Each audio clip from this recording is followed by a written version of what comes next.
Saudara, pernahkah Anda menggunakan antibiotik tanpa resep dokter? Jika iya, Anda harus menghentikan perilaku itu karena bisa menyebabkan bakteri di dalam tubuh Anda menjadi kebal yang bisa berdampak pada kematian.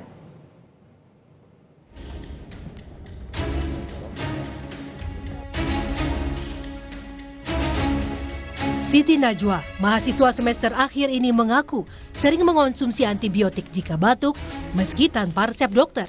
Najwa menyebut tak tahu jika penggunaan antibiotik harus menggunakan resep dokter. Najwa mendapatkan resep antibiotik dari orang tuanya.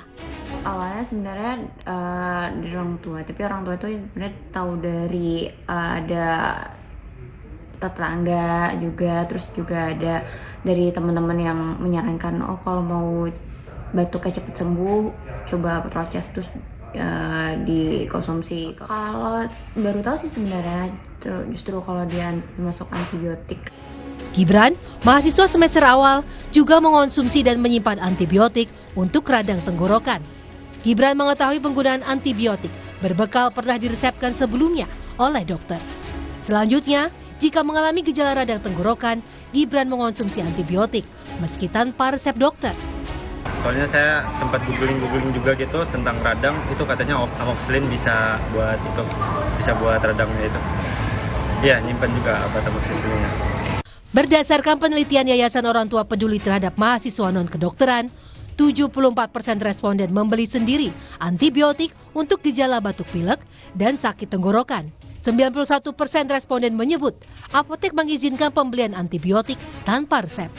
55% diantaranya pernah diresepkan antibiotik dari orang tuanya meski tanpa resep dokter. Artinya mereka mendapatkan pendidikan ini dari generasi sebelumnya. Dari generasi artinya dari orang tua mereka. Ini menunjukkan ada dua generasi yang perilaku penggunaan antibiotiknya tidak sesuai.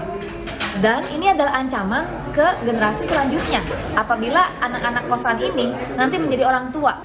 Selain persoalan pengetahuan penggunaan, persoalan lainnya adalah akses antibiotik yang masih mudah di apotek. Kami pun mencoba membeli antibiotik di apotek meski tanpa resep dokter. Nah saudara, sekarang saya akan mencoba untuk membeli beberapa jenis antibiotik di salah satu apotek di kawasan Jakarta Timur.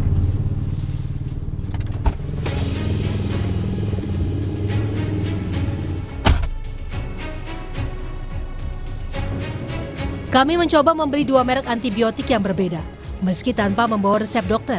Padahal, keluhannya cuma satu, radang tenggorokan.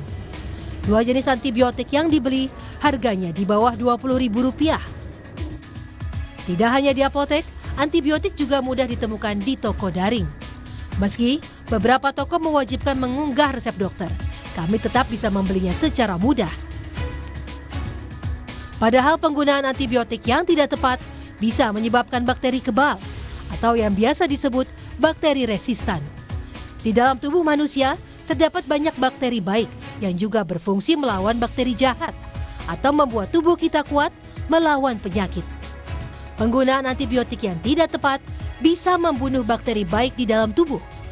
Hal lain, jika antibiotiknya tidak tepat, bakteri jahat tidak dimatikan, justru bisa bermutasi atau membentuk pertahanan diri. Dampaknya, bakteri yang bermutasi tidak bisa diobati dengan antibiotik lagi, hingga berdampak pada kematian. Di Indonesia, Jurnal Kesehatan The Lancet merilis penelitian pada 2019 bahwa bakteri resistan menyebabkan 34.500 kematian. Tidak hanya itu, ada 133.800 kematian tidak langsung yang terkait dengan bakteri yang resistan. Antibiotik itu bukan segala-galanya dan cara pakainya itu ada aturannya. Kalau itu dilanggar, aturannya dilanggar, nggak tahu jenisnya, nggak tahu kekuatan antibiotiknya, nggak tahu lamanya, bahkan terlalu sedikit saja itu juga bermasalah. Antibiotik itu harus pas, nggak boleh lama, nggak boleh terlalu pendek. Itu yang harus diketahui oleh masyarakat. Direktur Mutu Pelayanan Kesehatan Kementerian Kesehatan, Yanti Herman menyebut, pemerintah telah membentuk strategi nasional untuk mengendalikan resistansi antimikroba atau AMR. Yanti mengklaim kurikulum pendidikan kedokteran mulai akan memasukkan antibiotik agar dokter tidak serampangan meresepkan antibiotik. Termasuk kontrol ke apotek-apotek agar tidak lagi menjual antibiotik secara bebas dengan pengawasan ketat dari BPOM. Jadi Kementerian Pendidikan Tinggi ya, kita akan melakukan koordinasi tersebut karena stranas yang mau kita buat itu 2025-2029 itu kita sudah mitigasi Mbak. Persis sekali kalau memang kita akan melakukan kegiatan untuk melihat kembali ya, mengkaji kurikulum dan mengembangkan literasi kesehatan tentang AMR. Ini sebenarnya dari Direktorat Jenderal Kefarmasian dan Alat Kesehatan sudah melakukan koordinasi dengan BPOM untuk melakukan monef terkait dengan hal ini. Di seluruh dunia, angka kematian akibat bakteri kebal diproyeksikan terus meningkat dan akan mencapai 10 juta kematian pada 2050 jika penggunaan antibiotik tidak dikontrol. Tim Liputan, Kompas TV. Kepala Badan Pengawasan Obat dan Makanan atau BPOM Taruna Ikrar menyebut 75% obat antibiotik dipakai tanpa resep dokter sepanjang 2021 hingga 2023. Taruna Ikrar menegaskan distributor obat yang melanggar aturan terkait penjualan antibiotik bisa terancam pencabutan izin distribusi hingga terjerat pidana. Jadi tentu kalau didapatkan dengan tidak sewajarnya, maka Badan POM bisa bertindak. Badan POM bisa bertindak dalam dua hal. Pertama, Badan POM punya hak untuk mencabut izin cara distribusi obat yang baik. Jadi sertifikat distributornya kita bisa cabut kalau memang masalah. Nah, demikian juga fasilitas kesehatan yang lain, walaupun ini domainnya Kementerian Kesehatan, tetapi kan dalam hal cara pelayanan farmasi yang benar kan kita bisa juga cabut izin itu. Bagaimana pemerintah mengontrol penggunaan antibiotik agar tidak menyebabkan bakteri menjadi kebal? Kami bahas bersama Direktur Mutu Pelayanan Kesehatan Kementerian Kesehatan, Yanti Herman, bergabung juga Ketua Purna Komite Pengendalian Resistensi, Dr. Hari Paraton. Selamat malam, Dokter. Bu Yanti, selamat malam. Mbak Audrey. Selamat malam Mbak Audrey. Ya, Bu Yanti, ini jadi data yang didapatkan bahwa 75% masyarakat kita menggunakan obat antibiotik tanpa adanya resep dokter. Ini angkanya besar banget, 75%. Bu Yanti, kenapa bisa begitu sebesar itu angkanya? Iya, Mbak Audrey, sebenarnya selain data yang dari BPOM, kita juga sudah melakukan survei yang dilakukan 5 tahun sekali ya melalui SKI 2023. Memang betul masih penggunaan antibiotika itu masih tinggi ya, 40% oleh masyarakat kita dapat antibiotik tanpa resep.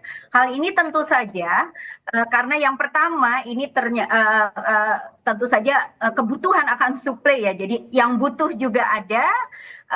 Yang memberi juga ada. Nah, yang butuh ini tentu saja masyarakat kita yang membeli ya. Ini apakah masyarakat sudah paham bahwa penggunaan antibiotik ini beresiko terhadap dirinya sendiri. Yang kedua adalah kita juga harus memperhatikan ataupun melakukan pengawasan terkait dengan distribusi obat ini. Jadi distribusi obat dan sanksi yang diberikan tadi dari BPOM juga sudah menegaskan bahwa akan diberikan sanksi yang tegas kepada fasilitas pelayanan kesehatan maupun fasilitas kefarmasian, dalam hari ini apotek, dan individu yang menjual apabila menjual antibiotika tanpa resep. Nah, itu edukasi memang harus kita kuatkan juga ya terkait dengan penggunaan antibiotik ini kepada masyarakat. Karena biasanya masyarakat ini lebih menggunakan antibiotik, lebih merasakan manfaatnya dari yang tadinya sakit jadi cepat sembuh begitu, dokter. Padahal ini sangat berbahaya sekali ya, tanpa resep. Ya, sebenarnya secara evidence based tidak seperti itu. Yang pertama adalah kebiasaan ya, yang tadi turun-menurun mungkin dari keluarganya, kalau sakit tadi radang tenggorokan pasti pakai antibiotik sembuh. Padahal paling banyak infeksi itu disebabkan oleh virus yang memang membutuhkan waktu atau kondisi tertentu sehingga dia bisa sembuh sendiri. Nah, ini yang harus kita tanamkan kepada masyarakat bahwa tidak semua infeksi itu harus menggunakan antibiotik dan penyebabnya bukan karena hanya oleh bakteri. Oke, saya ke Dokter Hari. Dokter Hari, apa sih sebenarnya penyebab yang paling fatal jika terlalu sering mengonsumsi obat antibiotik, Dok? Ya baik, jadi antibiotik itu mulai diproduksi tahun 1940 sampai sekarang itu untuk membunuh atau melemahkan bakteri. Selain itu tidak bisa. Jadi seperti virus itu tidak bisa dibunuh oleh antibiotik, tidak bisa. Bu Yanti tadi sudah menyampaikan bahwa banyak penyakit-penyakit yang umum diderita masyarakat, batuk, pilek, radang tenggorokan itu penyebabnya adalah virus. Jadi sebetulnya minum antibiotik tidak tepat. Nah, bahkan antibiotik itu mempunyai efek collateral damage. Dia memicu bakteri-bakteri yang ada di dalam tubuh kita itu menjadi berproses mutasi menjadi resisten. Tapi dokter, ini biasanya dari masyarakat umum kan tidak banyak yang mengetahui ya akan bahayanya antibiotik. Biasanya tadi balik lagi ketika orang tuanya atau mungkin teman-temannya sudah minum, oh ini baik nih cepat sembuh, minum aja obat antibiotik ini. Jadi ikut-ikutan dokter. Karena efeknya tidak pada waktu itu. Oh, oke. Bakteri resisten itu akan mengendap di dalam tubuh. Suatu ketika dia mengalami kecelakaan, operasi besar, kondisi umumnya buruk, ya lemah dan sebagainya, bakteri resisten itu bangkit menyerang tubuhnya sendiri. Nah, padahal dia posisi bakterinya kan sudah resisten. Banyak antibiotik yang tidak bisa untuk mematikan bakteri yang ada di tubuhnya tadi. Nah, itu ini yang masalahnya. Ada rentannya nggak, dok? Misalnya ya, nih ketika makai obat berapa kali antibiotik yang tidak benar sehingga bisa menyebabkan tadi kebal itu. Semakin sering digunakan, bakteri itu kan banyak jenisnya. Sehingga nanti kalau kita sering menggunakan antibiotik, berbagai bakteri akan mengalami proses resistensi.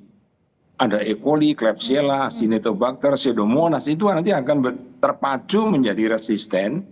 Sehingga pada waktu dia di ICU dengan ventilator, ini akan mengalami infeksi berat nanti yang susah sekali dimatikan bakterinya oleh antibiotik yang tersedia di saat ini di dunia ya, bukan hanya di Indonesia, di luar negeri juga mengalami hal yang sama. Oke, dok, tapi gimana caranya mengetahui bahwa pasien itu pada saat kebal untuk dikasih obat misalnya karena ia meminum antibiotik atau enggak, itu bisa ketahuan nggak, dok?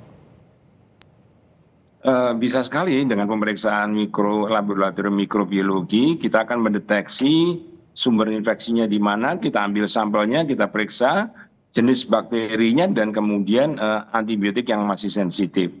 Pada bakteri resisten maka akan didapatkan banyak sekali antibiotik yang sudah tidak mempan lagi untuk mematikan bakteri tersebut. Oke. Dengan pemeriksaan khusus ya.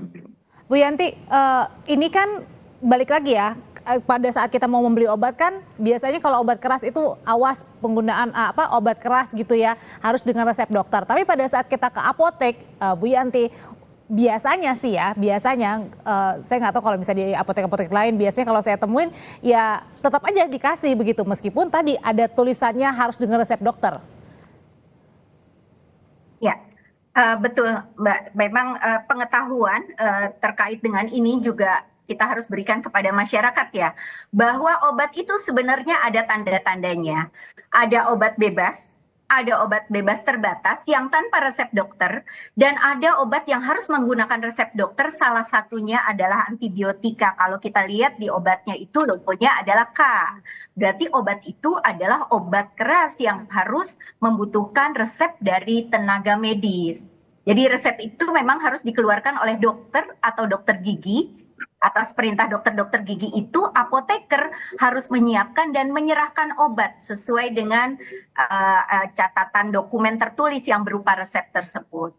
Jadi memang masyarakat juga harus diberi informasi bahwa obat inilah yang bisa tanpa resep dokter karena minimal sekali efek sampingnya, dan obat ini yang harus memang menggunakan resep dokter. Kembali lagi saya ke Dokter Hari. Dokter Hari, jadi benar ya dok ya, kalau misalnya sekedar flu, sekedar batuk ringan begitu, meskipun misalnya lebih dari seminggu gitu, itu tidak perlu obat antibiotik? Karena kan biasanya paling sering itu penyebabnya adalah virus. Jadi antibiotik yang kita makan itu kan sebetulnya untuk membunuh bakteri. Nah, bakterinya kan tidak ada pada daerah hidung, rongga hidung, tenggorokan. Jadi ya cukup dengan obat-obatan simptomatis saja untuk menghilangkan, meredakan gejalanya, sakit kepalanya, hidung buntunya, demamnya, itu saja sudah cukup sebetulnya. Kemudian istirahat dan tunggu sampai sembuh ya. Nggak kan suatu penyakit pasti ada waktu sembuhnya ya. Nggak mungkin sakit mulu ya gitu ya dokter. Tapi dokter pernah punya pengalaman nggak ketika ada pasien begitu yang pada saat dokter tangani justru tadi kebal akan dikasih obat antibiotik apa saja dan akhirnya berakibat sampai fatal? Kalau di rumah sakit yang tersier, yang tempat rujukan terakhir itu seperti Dr. Stomo, RSCM, itu banyak sekali, ratusan pasien-pasien yang mengidap infeksi dengan bakteri resisten ya. Dan tingkat kesembuhannya juga bervariasi ya, antara 50 sampai 75% saja yang sembuh ya. Selebihnya juga sulit untuk sembuh ya. Karena keterbatasan jumlah antibiotik yang ada. Jadi yang kita takutkan itu Mbak Audrey, ada bakteri yang sudah menjelma mutasinya itu menjadi pan-resisten. Ya seluruh antibiotik yang tersedia di dunia itu tidak bisa lagi untuk mematikan bakteri tadi. Itu karena jadi kita tinggal salah. berdoa aja udah. Itu dokter itu kenapa? Apakah karena salah minum antibiotiknya atau dosisnya tidak tepat atau tidak menghabiskan obat antibiotik? Ya, jadi proses penggunaan antibiotik sebelumnya yang memicu bakteri itu mengalami mutasi. Jadi kalau ada antibiotik, bakteri itu sebagian mati, sebagian tidak. Nah, yang bertahan inilah yang namanya resisten. Dan yang bertahan itu beranak pinak tiap 20 menit itu. Bakteri itu beranak tiap 20 menit. Sehingga makin jumlahnya makin banyak, pasiennya makin sakit, antibiotiknya nggak mempan lagi untuk membunuh bakteri tadi. Dan ini yang seringkali ya. Kalau infeksinya di paru-paru, maka dia akan mengalami radang paru. Kalau dia infeksinya di luka operasi, maka luka operasinya akan terbuka. Kalau dia infeksinya di cangkok organ, misalkan ginjal, ya ginjalnya ini akan gagal. Ini infeksi-infeksi yang menakutkan ini akan mengganggu sekali mutu pelayanan kesehatan secara keseluruhan. Ya. Dok, tapi betul nggak sih kalau kita minum antibiotik itu harus dihabiskan? Iya, itu pandangan ini memang seringkali terjadi di masyarakat. Jadi antibiotik itu harus habis pada infeksi yang spesifik, seperti TBC ya, itu harus 6 bulan. Seperti tipes itu harus 1 minggu. Tapi kalau yang infeksi-infeksi ringan, ketika gejalanya sembuh ya bisa dihentikan sebetulnya. Oh, oke. Bisa, ya. Kalau gitu Bu, apalagi kalau dia salah resep misalkan. Nah, misalkan panas tinggi minum antibiotik, besoknya di kulitnya keluar merah-merah, bintil-bintil ternyata dia campak atau gabak, ya antibiotiknya nggak boleh dilanjutkan, harus di stop ya. Karena itu kan virus penyebabnya. Bu Jadi gondong, kemudian cacar air, itu kan virus ya. Jadi kalau begitu muncul ya sudah harus dihentikan antibiotiknya. Oke, Bu Yanti, gimana sih dari Kementerian Kesehatan sendiri menyikapi bahwa kan tadi Bu Yanti bilang kan kalau pasiennya juga harus was-was nih. Tapi kan satu sisi ketika pasien was-was ketika berhadapan dengan apoteker atau dengan dokter sekalipun kan kita juga tidak bisa menolak kan, dokter saya tidak mau pakai antibiotik, saya pakai yang lain. Itu gimana caranya kita sebagai masyarakat, warga awam yang tidak mengetahui kan harus resep yang mana, minum yang mana. Gimana tuh Bu Yanti? Ya, sebetulnya tadi strategi untuk pengendalian resistensi antimikroba kan tidak pada sisi saja dan tidak juga pada sektor kesehatan manusia saja, karena penggunaan antimikroba diantaranya antibiotik tidak pada sisi kesehatan manusia, di peternakan, di pertanian dan juga perikanan juga dipergunakan. Jadi kita semuanya paripurna. Nah, strategi yang dikeluarkan oleh Kementerian Kesehatan yang dituangkan dalam strategi nasional pengendalian resistensi antimikroba ini memang mulai dari tingkatan komunitas, tingkatan masyarakat, tentu saja kita lakukan edukasi kepada masyarakat terkait dengan resiko mengkonsumsi antimikroba, terus kapan antimikroba diperlukan, dan pentingnya mengikuti anjuran dokter. Lalu yang ketiga bahwa ada efek samping penggunaan antimikroba. Di samping itu juga perlu dilakukan pengawasan dan penegakan disiplin, termasuk tadi yang sudah disebutkan yaitu untuk distribusi obat dan juga untuk sanksi yang tegas. Upaya lain juga perlu dilakukan yang sudah kita tuangkan juga dalam Stranas, bahwa peningkatan akses pelayanan kesehatan itu termasuk untuk di daerah terpencil itu perlu dilakukan, karena untuk daerah-daerah terpencil kadang-kadang mencari antibiotika karena memang akses untuk pelayanan kesehatannya sulit. Baik. Lalu yang kedua, kompetensi kompetensi tenaga medis dan tenaga kesehatan dalam pemberian antibiotik yang bijak ini juga perlu ditekankan dan juga tentu saja kita harus melakukan penelitian dan pengembangan untuk adanya antibiotika baru karena memang kondisi saat ini sudah ada beberapa yang resistensi itu Mbak Audrey. Oke, baik. Bu Yanti, Dokter Hari terima kasih untuk pandangannya untuk sama-sama awas terhadap penggunaan obat antibiotik. Selamat malam. Selamat malam. Saudara, tetaplah bersama kami di Sapa Indonesia Malam. Presiden Prabowo Subianto menegur utusan khusus Presiden Miftah Maulana atau Gus Miftah atas sikapnya yang mengolok-olok pedagang es teh. Presiden Prabowo meminta Gus Miftah minta maaf dan menghormati rakyat kecil.